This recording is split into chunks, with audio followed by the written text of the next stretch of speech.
here ready on Facebook and YouTube. So good morning, everybody. Morning. Good morning, sweetie. How you doing? It's like good afternoon for you and I because we've been up so early. Yeah, It's almost like the afternoon time for us. it's afternoon someplace. Time for a siesta. So Hey, far. everybody. Welcome to our show again. My name is Regina. I just ate some breakfast. My name is Regina, and this is my handsome husband, Clovis. I just noticed I forgot my earrings. Hmm. Good morning. This is our Happy Marriage series. We have been talking about marriage and how we keep a happy marriage and sharing it with others for those of you who are just tuning in. If this is your first time on our show, we'd like to invite you to go back, check out all of our past videos, hit some comments, tell us what you think of the video, share the information, share our videos with others. And also remember, you can always tune in and join the conversation by joining in the chat right on the page where you are, having some comments and responses. Make sure you continue to keep them positive because if they're not, we will have to block you. Block. We have had to do that. But we want to make sure that everybody keeps a positive state of mind when joining and commenting on our shows, okay? Respect everywhere, all right? Amen. So today we are going to finish up our series where we're talking about the top 10 reasons why marriages fail. Mm-hmm. We discussed this, like we said in a past episodes, because we don't want your marriage to fail. So if you see that any of these things are happening in your marriage, you want to find a way to fix it so that you will not have a failed marriage and end up in divorce, but you would then have a great, happy marriage that will end up to be one that is everlasting and one that is to be admired. Let's jump into today's topic. Mm-hmm. I am going today to speak to you about this little subject. This is going to be our last one on this series. And the title is coming from slice.ca. We have been using these websites in this show. I have them here up on the screen. Slice.ca is a wonderful website for you to go and get some information about marriage and relationships and just a lot of self-information for people. And then we also use divorce.com. Divorce.com is a terrific website as well to get some information regarding marriages and things that, can be fixed in marriages. So these are the two websites that we pulled up from Google, and we've been using this on the show. So if you like to get the information that we were using, just go to those two websites. You can type in top 10 reasons why marriages fail, and you would get the information that we have in this show and the past shows. All right. So today we are talking babe, about this little issue. Mm-hmm. And this is in the slice.ca 10 reasons why marriages fail. This speaks of molehills become mountains. Molehills become mountains. Do you know what that is? Molehills, just a little thing on the ground, I guess. The mountain is way up there. Well, good analogy. And the simple form, the natural form, molehill, mountain. Well, that's the same effect when it comes to situations in your marriage. When you make something that's so small become something really big, and that's not necessary. It says here in slice.ca, it says here, molehills become mountains. Mm-hmm. This is a problem in marriage, and it says when issues, both big and small, are left unattended, that builds up, this buildup can lead to hostility. When you let stuff build up, whether it's small or whether it's big, you let stuff build up. Mm-hmm. It says keeping a tally on partners' errors, such as forgetting to unload the dishwasher or picking up the kids from gymnastics, can lead to resentment. Mm-hmm. When people keep tallies of that, all right? And it says to counter this, remember there are things you can do daily to be a happy couple, okay? Let's dive into this. Here's some things that some couples do, and I don't even know if they realize they're doing it. Mm-hmm. But like, say, for instance, if one of the spouses does something that's wrong, and then the other spouse gets so upset because they did it. And then, throughout their life, throughout the next day, throughout the next weeks, or even sometimes the next years, the person may do something else. Could be totally different. That other person, that other spouse will keep a tally and say, remember, you did this 10 years ago. Remember, you did this yesterday, or you did this. And it's every time that person does something, they're going to keep bringing up what they did. Right. Just keep bringing it up, bringing it up, bringing it up, bringing it up. And so you're making something that was so small turn into something that is so big. Mhm. Why not just handle the situation and don't try and keep tally on stuff? Right. I think that's ridiculous. Mhm. I've even seen in some relationships where the husband kept a calendar of the things that the wife did wrong, and so that he could go back on his little paper calendar and see the things that she did wrong. And then he would bring it out to her when he would have discussions. Okay, on October 3rd, you did this. And on November 2nd, you did the exact same thing. About 2 p.m. on December 12th, you did this. And it's like, but here's the kicker to that.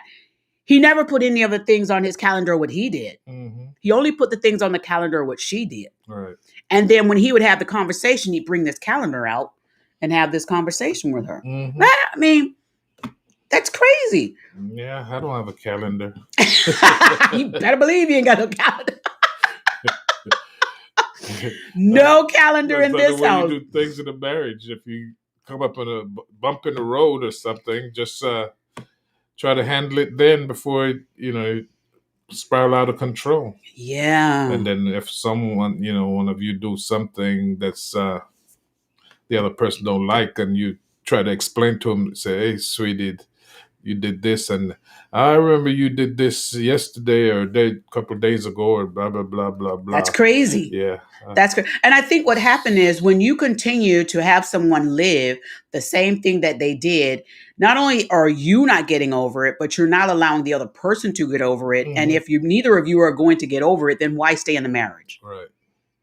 Because somebody at one point needs to just say, listen, let's find a way to resolve this, get over it, move on, because you don't want that to be something like a string of weight that holds your marriage back, right? Mm-hmm. Or something that you can't go forward because you keep stumbling over this, like you said, this stumbling block. You keep stumbling over the same thing. And so your marriage can't build up because you're so busy trying to hold on to something that you should have let go years ago. Yeah, you can't build if you keep, stay on the same level. Right, that's true. Building up. Right. You need to build on better things that's going to help the marriage to grow. And I understand sometimes people say, well, I told my husband 10 times to take the dishes out of the dishwasher and he won't do it. Or I told my wife 10 times to take the clothes out of the dryer and she hasn't done it. When am I going to, have a conversation? If they did it and they keep doing it, then maybe you need to have a deeper conversation as to why is it that I repeatedly have to tell you or ask you, because we shouldn't be telling each other anything. We're all adults. But why does I have to keep asking you to do the same thing over and over? Have that conversation. And maybe you'll find out they don't do it because they don't want to do it. Maybe you got to change your chores. Change the chores. Give them something else to do.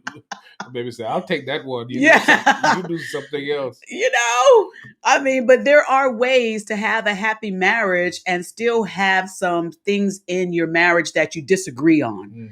And you can still have that happy marriage. And like my husband said, we might just have to change up some things that we do. My husband and I, when we go out a lot of times, my husband's a driver.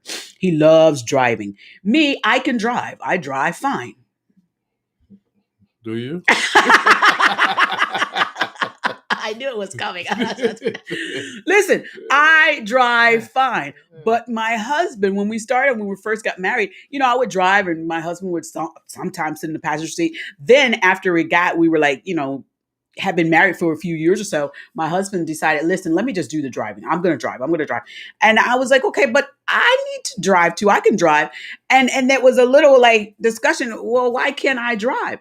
So I didn't want to continue to have these debates on who's going to drive. We're both standing outside the car saying, no, I'm driving. No, he's saying he's driving. So I wanted to get on the road and go somewhere. I didn't want that to stall our marriage, and I didn't want it to stall me from going to where we were trying to get to. And I didn't want to be late to whatever event we were going to. So what I decided to do was to stop the debate and for us to get our marriage continuing to go. I just would just go to the passenger side, get in the car, and enjoy the ride. The usual. Let me just get in the car. You know what side to go on. I'm not going to sit here and debate with you all day, and we got to be somewhere in an hour, and we're in this Atlanta traffic. I'm not going to do that. I'd rather get to the party, have fun, and if I have to be driven, let me be driven to the party. You know, I'm not going to sit here and go back and forth and all that. And I'm not going to run to the car and try and be the first one to get in the driver's seat. And because you probably stand out there and say, well, I'm not moving till you get out the driver's seat. But we're not going to do those kind of things. So I just decided, listen, I love my husband more than I want to argue. So let me just get in this passenger seat. And then what I did was I said, I'm going to make this something good for me, because I just sit back, push my seat all the way back, stretch my legs out, get my little phone, and just enjoy the ride while I'm driving. I just enjoy the ride. I don't try and tell him how to drive. I don't try to make him go the direction I want him to go, because that's what some people do also. They're like, okay, I'm going to let you do it. But then when you're doing it, they're trying to tell you how to do it. It's not the way to go. No, that, backseat drivers, street drivers, sidecar drivers are worse than those backseat drivers. So I don't do that. I'm not going to add added pressure to the marriage by adding added little things, molehills. I just sit back and I find a way to enjoy myself. Swiping.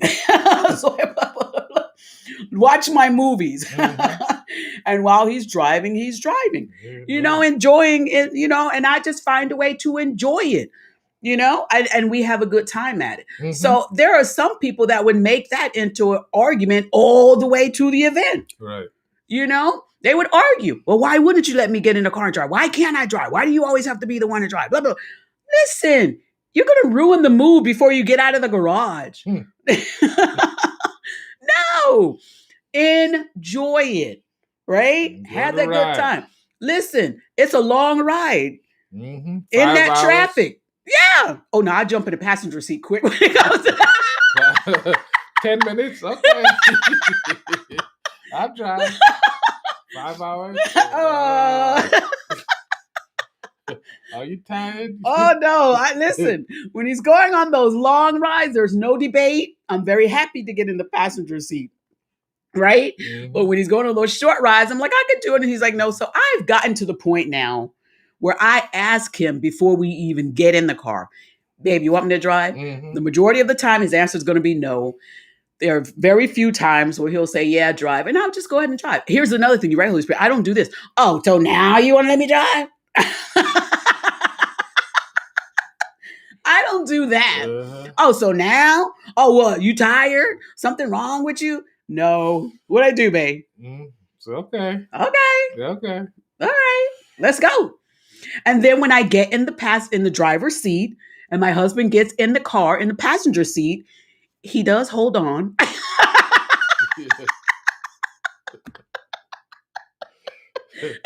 Fasten your seatbelt. Going for a ride. Humpty Bumpty Bumpty. But what he doesn't do is he doesn't say, watch out, where are you going? What are you doing? He doesn't do that. He just sits there and he's like, okay. But he's holding on. He's holding on, and we get in the car and we go. And sometimes I'll have to ask him directions because my husband doesn't like using the GPS.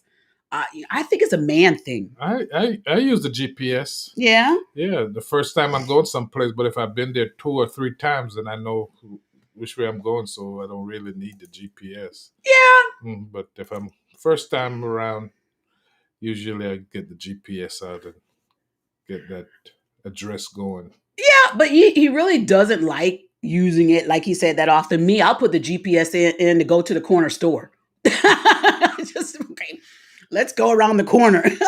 But my husband doesn't like using the GPS as often, but you men I think remember roads a lot better than some women. I won't say all women because I don't want to be in that category, but men, the men that I've been around, I'll say, can remember directions so good. My brother Ben, I call him the human GPS.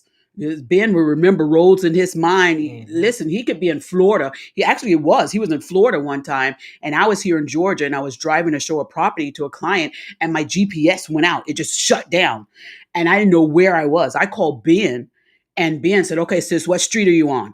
He said, "Tell me the cross streets." And I told him the cross streets. He says, "Okay, go up this way, go up this way." He knew exactly where to go, and he was in Florida. And I was all the way in Georgia. And no, he didn't have a GPS. He just remembered, the streets and stuff. And Norma says this. She said, "I think all men hate women driving." I think a large majority of them do, Norma. I think they do. I have to agree with Norma on that. But back to the topic that we're talking about today. Stop making small things big things in your marriages when it comes to having disagreements, or when your mate or spouse does something that you don't like. Listen, stop having little adult tantrums. Why you keep doing this? And you always do this. Why is it that we can talk to each other so nice and sweet when we're dating, and then when we get in serious relationships or even into marriage, we forget all that nice sugar talking and we go into mean, nasty talking to each other? Turn to the corner. Why is that? I don't know. They get too familiar with the person. Maybe so. But I think if I'm more familiar with you, it means that I'm more loving to you. I love you more, and I want to hurt you less. Maybe the person might think he knows you enough to know what he can get away with and what they can't get away with. But is that right? Doesn't make it right. It doesn't make it right. It does not make it right. It's like you have a new friend and you're very nice and sweet to your friend, and then when you become, friends for years, then you feel like you can just treat your friend any kind of way.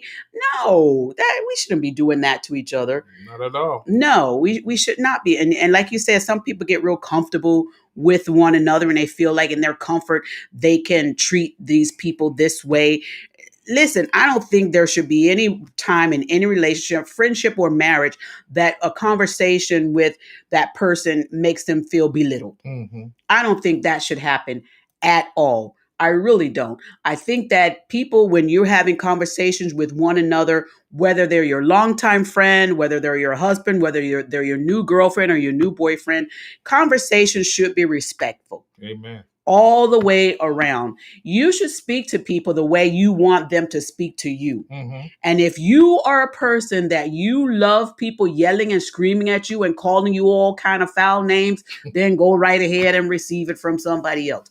But if you're that person that is like, listen, I don't want to be spoken to and disrespected like that in any conversation, then don't do it to somebody else, because you're going to get what you give. You're going to receive what you give. A lot of people, oftentimes they say, well, why is it that, you're yelling at me or you're screaming at me? Just, if those people are like that, and there are going to be a lot of people that are like that, that they're going to yell, they're going to scream, they're going to be nasty. You don't have to fall into that same category of how they treat you. Right. You could be the difference. You could be the different, what they call like a benefactor, different. You could be just a different whole atmosphere. Give them something to look at, to model after. Right. Give them something that they can see. They'll be saying, hey, I yelled and screamed at her and made her, tried to make her feel bad. And all along she kept her calm, and she was, calm and collected. It's to be admired, something like that. I mean, we do it in business, when you're at work. And those clients may yell at you, but if you yell back at them, you're going to lose that job.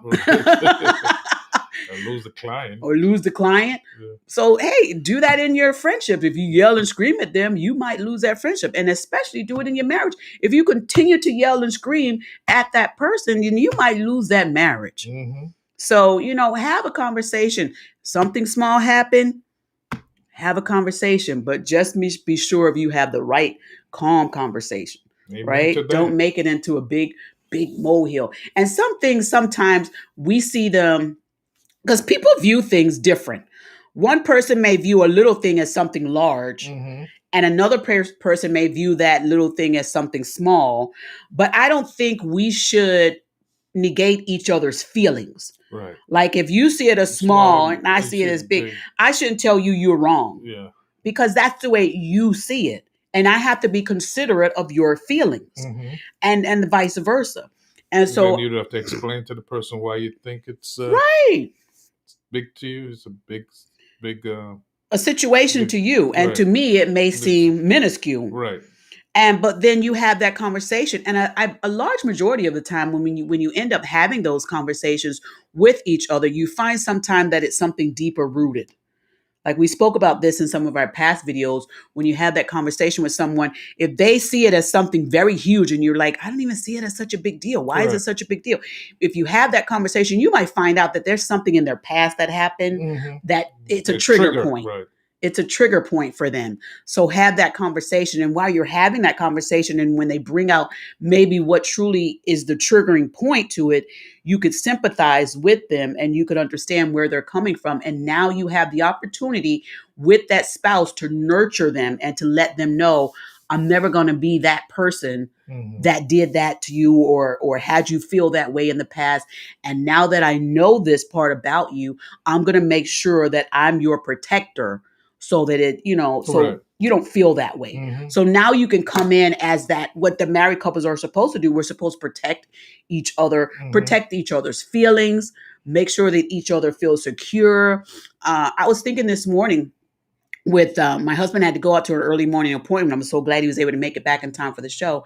But I was thinking when you have a spouse, especially if you work outside the home or vice versa, you may work in a home where you don't see each other, and you have a hard day at work, and you may have been in a business field where people are beating up on you all day. You can't argue back, and you just feel so beat up. You want to be able to have that spouse where you can go and you can be like, listen, I just need to hide with you.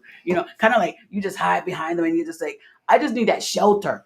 To feel comfortable. Right. I just need to know that you're my protector. Let me just get back here and just hide. Or either they will get, or, the husband will come and just hug the wife and say, listen, I'm here. I got you. Right. I got you. You want to have that spouse to be that person. You don't want to go to work and get beat up all day and then come home and get beat up over something that we see as small or the other one may see as big. You go to work and get beat up. That. You go to work. Come home and you want to be in the comfort. Somebody that loves you and care about you. And someone you can talk to and, get back on the right track. Yeah. That you want that spouse to be able to build you up so that you can go back tomorrow to work. Because you got to go back. Maybe. Maybe. But you want that spouse to be your comfort. You don't want to come home and argue, especially over something that you see as small. Right. You want to have that comfort in them that when the world beats you up, you can come home and know that your husband or your wife is going to love you right through all those pains, mend you back together, get you ready to go for the next day so that you would have enough strength and energy so you'll be able to go into that office, take those blows if you have to take them again, and come on back home to mama or papa. Hubby or wife. That's right. And also your spouse may love you so much through the situations that you go through that when you go back to that office or out there in the world or whatever you have to deal with, they may give you so much love and so much care and so much love that when you go and those people start yelling and screaming at you, you can just sit there and smile because you can know my baby's got me covered when I get back home. Amen. So you don't have to be mad during the whole day. You can just smile. Your coworkers look at you and say, how do you smile after that person just fussed you from A to Z. Because I'm going home to my husband. Amen. I'm going home to my wife. Hallelujah. You know? Amen, right? Amen to that. That's right. So don't make things that are a little thing into a mountain, a little molehill into a mountain in your relationship, not only in your marriage relationship, but this is great advice for friendships. This is great advice for coworkers. This is great advice for a lot of people. Just don't have things that are so small to turn into something that's so large. Yeah. It's much easier to get rid of a molehill than it is to cut down and get rid of a mountain. Amen. Right? So build up your marriage, your relationship. Make sure that things in your marriage are going to have the other mate, the spouse, your mate, whichever, to be strengthened so that they can get through things in life. We never know really fully what our spouses are going through when they're not with us. We don't always know what they're going through, what their day is like. Hey, Claudia, how you doing today? And Norma's online here too. Good morning, Claudia, or good afternoon. Thank you for joining us today. And again, good morning to Norma. Norma's on here live with us today. Good morning, Norma. Stay blessed out there. Thank y'all so much for joining. Hey, Bishop is online today. Bishop Norwood, we love you. Thank you so much for joining us. He says, good morning, my friend. We love y'all. We love Bishop too. Yes, we do. We love Bishop. Thank you again for joining us today. Bishop has his show, his recharge in the afternoon recharge. His information is in the link. Make sure that you go to his website. You see his channel right there on Facebook. Click on that at 12 noon and Bishop is going to be live. Amen. I know. Bishop and his wife, Miss Ermatine, is such great people. And also Norma is such a great support on our Facebook page as well. She's a wonderful person. Her and her husband are great people as well. Norma and her husband are a married couple too. We'll probably have them on the show one day too.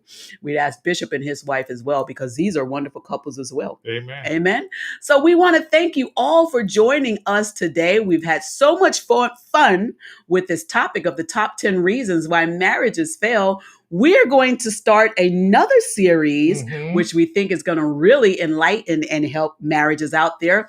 We've already went through the things that can destroy a marriage with the top 10 reasons why marriages fail. And we don't want marriages to fail. That's the reason why we brought it on here. But guess what? Next week, we're coming up with something brand new. And it is this. I'm so excited. It is 10 things that you can do daily to be a happy married couple. Yeah. So we're going to start that series coming up here. We'll try and get it on tomorrow, starting at 10 a.m. Remember, we're not on anymore on Saturdays. We're coming to you live Monday through Friday at 10 a.m. right here on the channel that you're watching right now. Join the conversation by joining in the chats, by posting your comments, and we'll give you a shout out on the show. We want to say thank you to all of you who have been tuning in to us and enjoying our show and commenting on the show. We're so grateful for you joining us. Share this platform. We want to spread the word of this platform to other people, and we want to hear from you just like you're hearing from us right now. We want to hear from them as well. So share this on your platforms as well so that we can get other married couples and single people, because this show is not just for single people. For married people, is also for single people, because we want them to get into marriages from the start good. Sure We want you to start off good, right? We don't want you to get into something and then you're saying, okay, Lord, how do I get out of it? You know, we want, once you get into marriage, that it'd be great.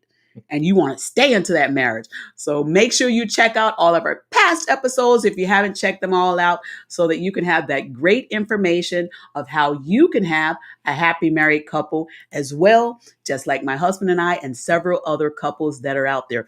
You don't have to be looking at a married couple and say, I wish I had that. You can have it.